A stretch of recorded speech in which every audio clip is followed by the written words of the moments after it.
Hi, it's me. I'm back again. I wanted to do a little thing about combinatorics because I realize that I have gone over a little bit of number theory, and now I might as well just start covering some other areas in math.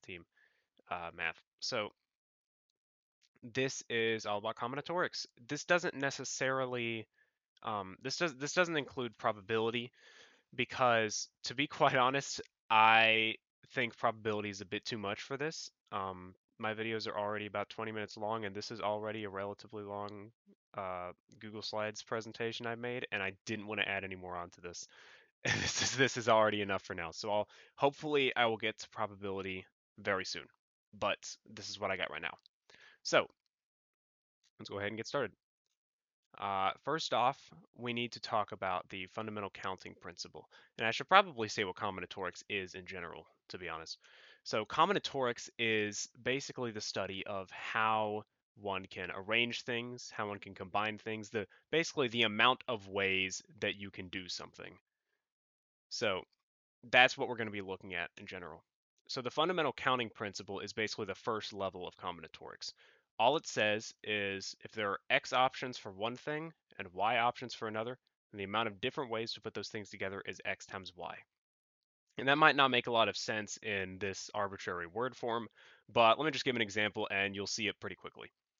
So if Mark has 3 differently colored shirts and 5 differently colored pants, how many different outfits can he wear? So let's go ahead and visualize this. We got this. Okay. Well, I mixed these up, but imagine the shirts and pants are switched. So he's got a red, orange, yellow, green, and pink shirt, and then he has black, gray, and white pants. Why doesn't he have khakis or jeans? I don't know. So how many different outfits can he wear? Well, let's see. Let's take this one by one. Let's look at if he puts on a red shirt. Well, he has 3 possibilities. He can either wear black, gray, or white pants. We're up to 3 right now. And then let's look at the orange shirt. He also has 3 possibilities. So now we're up to 6. And you're going to see pretty quickly that for each shirt that he has 3 possibilities for pants. So the very simple answer here is 3 times 5 is 15 different outfits that he can wear. 5 different shirts, 3 different pants, and so there are 3 pants options for each of the 5 shirts. And that's why the fundamental counting principle works. It's really not that bad. We're starting from the basics here. So now let's try this. Pairs of one boy and one girl must be made for a ciphering competition. There are 8 boys and 10 girls on the math team. How many different pairs could be made? Well, let's look at this in terms of the fundamental counting principle. We have 8 boys, and we have to pair them with, we could pair any of them with 10 girls. So we must imagine, each of the 8 boys have an option of one of the 10 girls. So the first boy, you could pair him with one of the 10 girls. The second boy, you could pair him with one of the 10 girls, and all the way up to 8. So the answer here is 8 times 10 is 80. Again, really not that bad. We're starting pretty simple. But now we get to permutations, and this is specifically going to be permutations with repetition, and you'll see what I mean soon.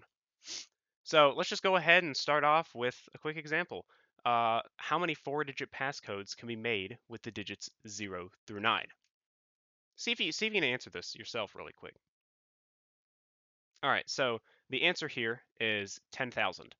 And you might have been able to tell this intuitively because, you can put anywhere from 0000 to 9999, which is 10,000 total numbers. You can just think of it as a bunch of 4-digit numbers in that range. But we can really think of this as, each digit in the passcode hold on, let me see if I can, yeah, there we go. So each digit in the passcode has 10 different options. So this has 10 different options. For each of those 10 options, this could be another 10. For each of those, there can be another 10. And so we're seeing that this is really just a more extended form of the fundamental counting principle. We have the first 10. For each of those, there are another 10. For each of all of those, there are another 10, and for each of all of those, there's another 10. And so we end up getting 10 to the fourth, which is in fact 10,000. So let's try it with a bit more, with a question that's a bit less obvious. Oh, well, yeah. There you go. If you have A items and B spaces, then, and you are allowing repetition, so you can put, let's say, the number 1 multiple times, then the formula for that is A to the B, because you have A items that you can put in B spaces. So now let's try this. How many 5-letter alphabetic passcodes can be made from A to Z?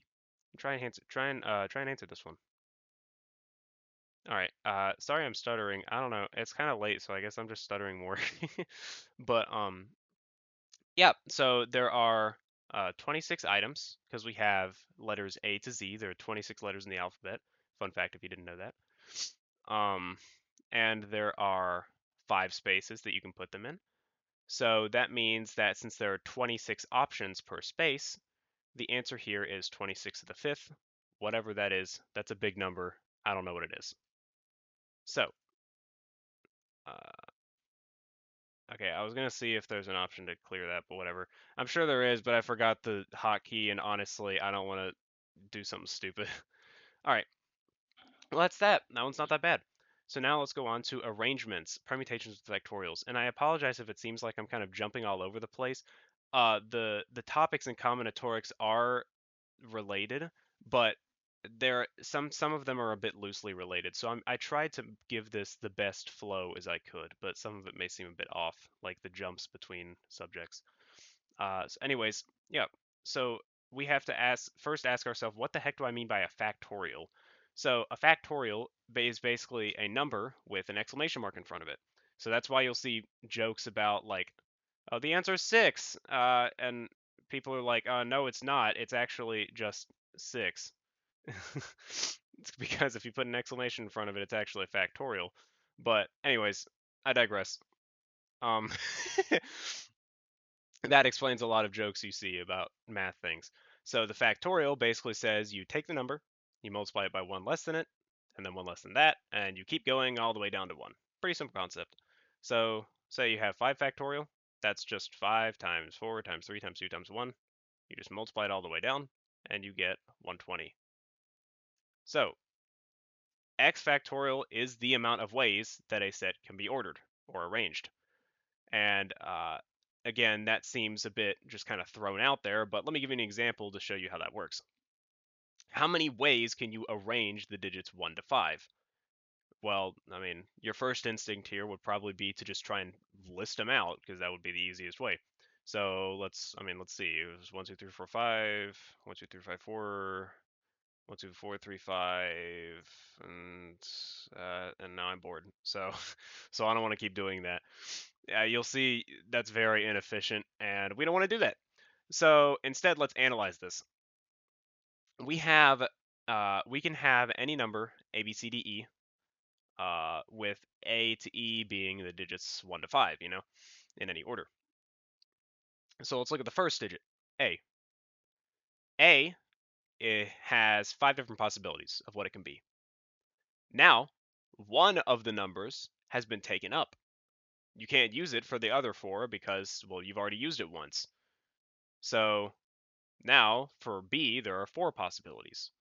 Well, now you've used 2 numbers. Now for C, there are only 3 possibilities. And then for D, there's only 2. And I think you see where I'm going with this. The answer is 5 factorial, which is 120. 5 times 4 times 3 times 2 times 1. So you can see from this pretty easily that the amount of ways to arrange something is the amount of items factorial. Now here we go on to permutations without repetition. We've seen how to arrange things, and we've seen how to tell how to do things with repetition. But now we're going to see how to do things without repetition and with the amount of spaces and items being different. So let's go ahead and look at this. How many ways can 7 differently colored balls be distributed to 3 people? So we have 7 balls and 3 people. we don't really know a method of doing this yet. Well, let's just look at this. Let's just look at this analytically. So we have 7 balls at first, and we can give one of those to the first person. That's 7 different possibilities. Then to the second person, we only have 6 balls left, so we have 6 balls to choose from. And then to the third person, we have 5 balls to choose from. So the answer should be 7 times 6 times 5, which kind of makes sense, right? But I mean, what's the formula for this? There's always a formula to go along with it.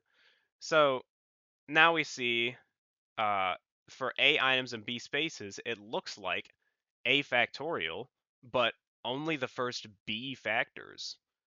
Like we have 7 factorial here. It looks like it should keep continuing down, but we cut off after the first 3 because that's how many people we have. We don't need to go any further because we don't have any more people. So how do we actually put this in a formula? Well, it's not even that hard actually. It's a factorial over a minus b factorial. And that a minus b factorial will essentially cancel out all of the other factors. And we can see that in action in just a second. This is the notation for a permutation, by the way. You have A items permuted to B spaces. So let's look at this. For instance, 7 permuted to 3 is 7 factorial over 7 minus 3 factorial, which is 7 factorial over 4 factorial, which is exactly what we saw in the last problem. So that's how you do permutations without repetition. Repetition. You take the amount of items factorial and divide it by the amount of items minus the amount of people factorial, or the amount of spaces, I guess. And you can actually put this in your calculator. This is something that you can just stick in your calculator. In the TI-84, you can go to math and then probability, and then this little thingy that says NPR. You can stick in 7 for N and 3 for R, and it'll spit it back out.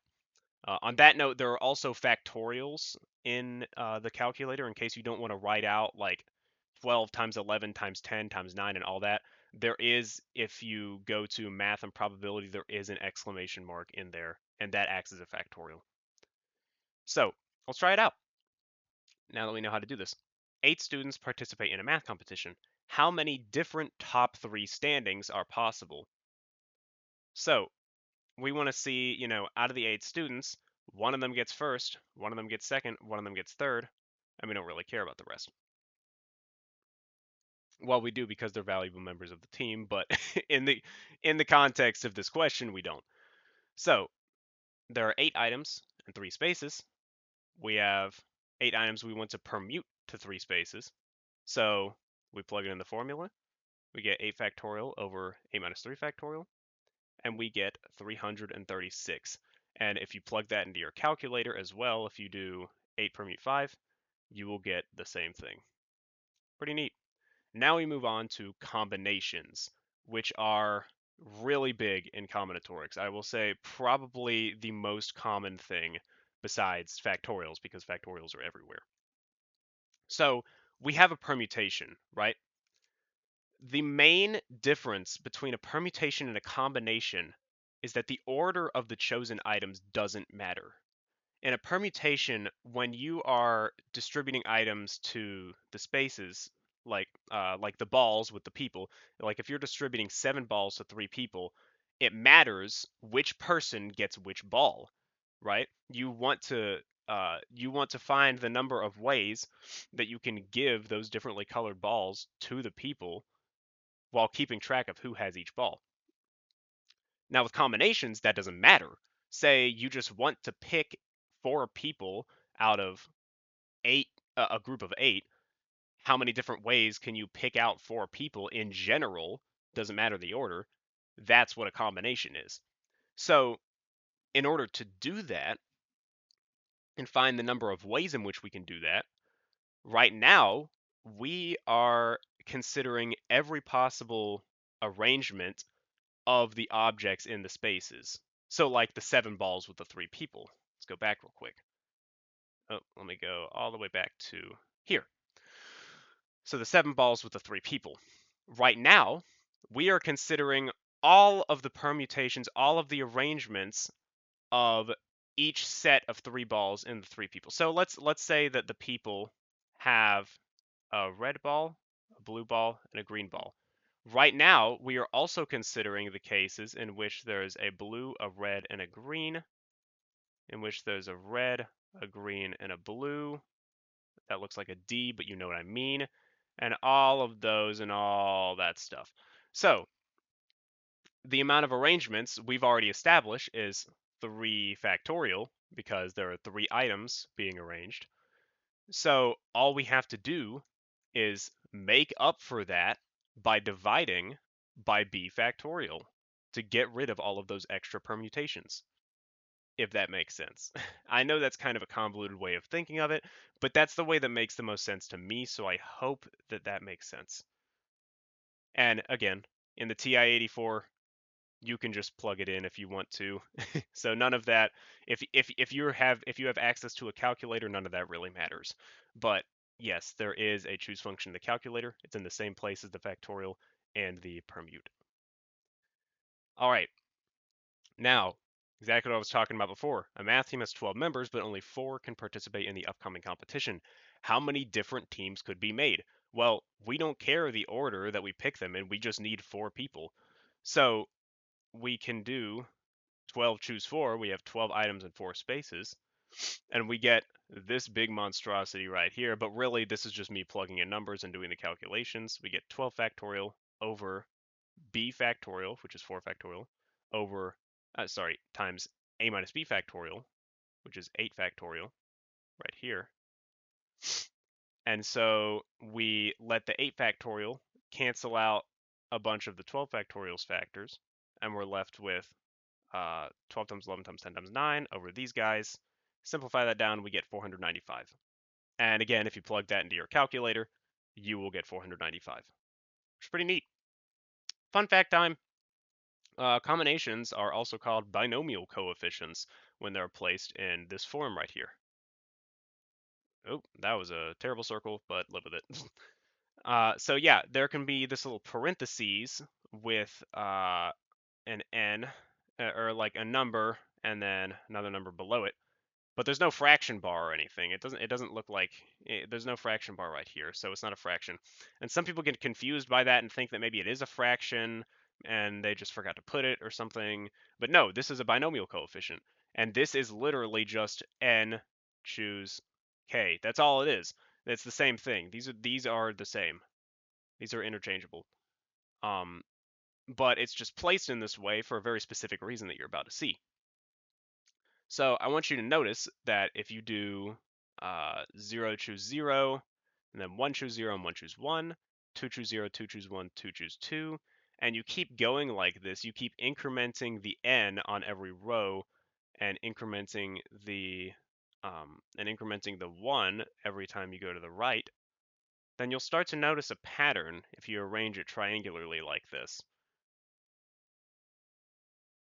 A very interesting pattern, actually.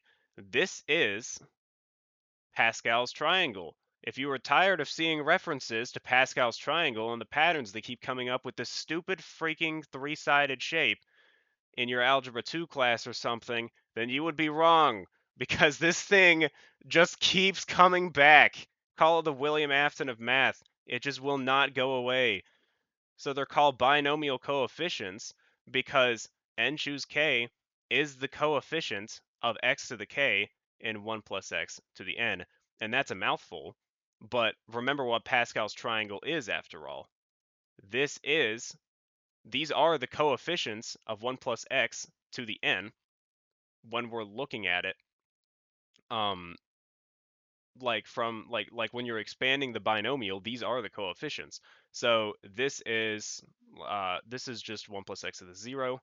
This is 1 plus x to the 1, 1 plus x. This is 1 plus x squared. You got 1 plus 2x plus 1. And this is cubed, and so on and so on. So you can see why, the coefficient of x to the k in 1 plus x to the n is the row, like what we were doing back here that I scribbled all over because I'm stupid. And k is the number in, like, the position of the number in Pascal's triangle. So that's pretty neat. Anyways, practice time. Hopefully we remembered everything. I sound like a school teacher. Just have fun with these and see if you can solve any based on what you learned. So in Super Smash Bros., there are 4 team colors: red, blue, green, and yellow. Any number of people can be on any team. So like you can have 7 people on green and 1 person on red if you want. Doesn't matter. In an 8-person game, how many team setups are possible? And there can be like 8 people on blue or something. There's no tricks here. Nothing's included. So go ahead and try that if you want to. All right. So this problem requires you to think about permutations with repetition because you can repeat red, blue, green, and yellow as many times as you want. So now we think about there are 4 items: red, blue, green, and yellow, and there are 8 spaces because there are 8 people. So that means that since this involves repetition, for each person, there are 4 colors that they could pick. So the first person could choose 4 colors. The second person can also choose from 4 colors, not dependent on the other person. The third person can also choose 4 colors, and we keep going until there are 8 people, which will make 4 to the 8. And that should be your answer. All right, up next, what is the coefficient of x to the 7 in 1 plus x to the 9th? That's right, I threw it in there. Go ahead and try it. Alrighty, so we should recognize, I literally just talked about, the binomial coefficient can tell you this given these 2 guys right here. You look at the 9th row, you go over 7 spaces, and you see n equals 9, k equals 7, and you just plug those in, you get 36. So the coefficient of x to the 7 in this expansion right here, 1 plus x to the 9th, is 36. Pretty neat that you can do that without actually doing all that crazy math. Now, this one's a bit different. How many different ways can you arrange the letters in the word Conway? Go ahead and try it. All right, so how many items do we have here? We have 6 letters. Okay, and all we're asking is how many ways that we can arrange them. So this is just an arrangement. Well, there are 6 items in 6 spaces, so I mean, all we got to do is 6 factorial. That's the amount of ways that we can flip these letters around because there are 6 possible letters right here and then 5 left over in the second slot. This is horrible handwriting. I'm sorry, I'm using a mouse. And then 4 left over, and then we just keep going down until we get to 1. And there we go. All right, this next one's a bit tricky, but it's very similar to this one. Just see if you can figure out the trick. How many different ways can you arrange the letters in the word Ferris? All right, so this looks basically identical to the last one, but we have to consider there is a double R in here. So if we think about like R, F, E, I, R, S, this would actually be counted twice if we just did 6 factorial because 6 factorial assumes that all of these are different. So we have this permutation, I mean, not permutation, this arrangement, but then we also have the arrangement where these R's are switched. But those are functionally the same, right?